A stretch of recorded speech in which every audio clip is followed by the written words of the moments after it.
പണ്ടേ ഞങ്ങളൊക്കെ കുഞ്ഞായിരുന്ന സമയത്ത് സ്കൂളിലൊക്കെ പഠിക്കുന്ന സമയത്ത് മീൻകാരൻ ചേട്ടൻ വരുമ്പം ആ ചേട്ടൻ്റെ നിന്ന് മീൻ മേടിക്കും. അപ്പോൾ അമ്മ ചോദിക്കും ഇന്ന് എന്ത് മീൻകറി വേണമെന്ന്. അപ്പോഴേക്കും എൻ്റെ ആങ്ങള ആദ്യം കയറി പറയും നല്ല പാല് പിഴിഞ്ഞ മാങ്ങയിട്ട മീൻ പൊള്ളിച്ചത് വേണമെന്ന്. എന്നാൽ പിന്നെ ഇന്നത്തെ വീഡിയോ അവനുള്ളതായിക്കോട്ടെ. അതിനായിട്ട് സബോള, ഇഞ്ചി, വെളുത്തുള്ളി, പച്ചമുളക്, കറിവേപ്പില, പിന്നെ പച്ചമാങ്ങ ഇത്രയും റെഡിയാക്കി വെച്ചിട്ടുണ്ട്. പിന്നെ ഒരു അരമുറി തേങ്ങയും കൂടെ വേണം.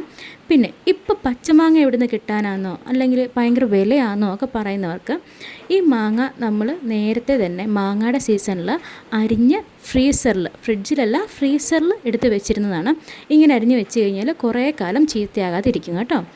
അപ്പോൾ ഇതെല്ലാം സബോളയും കൂട്ടുകാരും എല്ലാം അരിഞ്ഞ് നമ്മൾ ഒഴിച്ചിട്ടുണ്ട്. തേങ്ങ അരമുറി എടുത്തിട്ട് പാല് പിഴിഞ്ഞ് വെവ്വേറെ ഒന്നാം പാലും രണ്ടാം പാലും എടുത്ത് വെച്ചിട്ടുണ്ട്.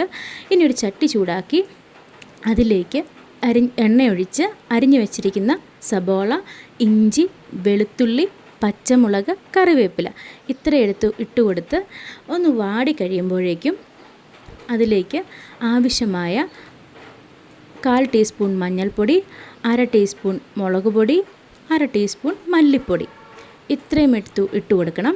ഇതൊന്ന് മൂത്ത് വരുന്ന സമയത്ത് അതിലേക്ക് ആവശ്യമായ ഉപ്പും ചേർത്ത് കൊടുത്ത് നമ്മൾ പിഴിഞ്ഞ് വെച്ചിരിക്കുന്ന തേങ്ങയുടെ രണ്ടാം പാല് ഒഴിച്ചു കൊടുക്കണം. എന്നിട്ടൊന്ന് തിളപ്പിക്കണം.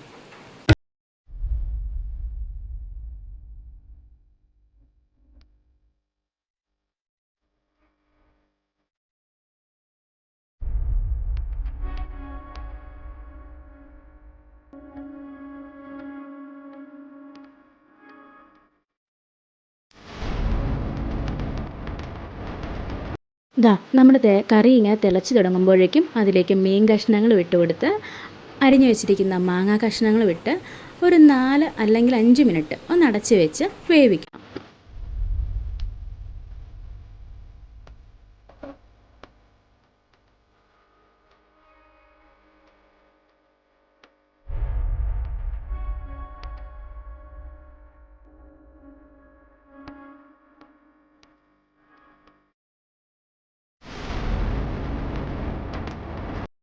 അപ്പോഴേക്കും മാങ്ങ കഷ്ണങ്ങളും മീനും എല്ലാം നന്നായിട്ട് വെന്തിട്ടുണ്ട്.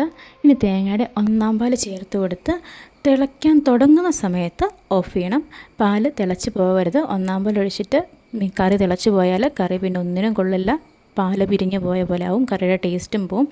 അപ്പോൾ നമ്മുടെ കറി റെഡി ആയിട്ടുണ്ട്. അപ്പോൾ ഉത്രാടത്തിന് എൻ്റെ അനിയൻകൂട്ടിന് ഇഷ്ടമുള്ള മീൻ പൊള്ളിച്ചതും കൂട്ടി ചോറിനട്ടെ. അപ്പോൾ നിങ്ങളെല്ലാവരും ട്രൈ ചെയ്ത് നോക്കണം. എന്നിട്ട് നിങ്ങളുടെ അഭിപ്രായം തീർച്ചയായിട്ടും കമൻറ്റ് ചെയ്യണം. നമ്മുടെ ചാനൽ ഇതുവരെ സബ്സ്ക്രൈബ് ചെയ്തിട്ടില്ലെങ്കിൽ തീർച്ചയായിട്ടും സബ്സ്ക്രൈബ് ചെയ്യണം. എന്നിട്ട് വീഡിയോസ് ഇഷ്ടപ്പെട്ടാൽ ലൈക്കും കൂടെ ചെയ്യണം. അപ്പോൾ എല്ലാവർക്കും നല്ലൊരു ഓണം ആശംസിക്കുന്നു. മറ്റൊരു വീഡിയോ ആയിട്ട് വരുന്നവരേക്കും എല്ലാവർക്കും ബൈ ബൈ.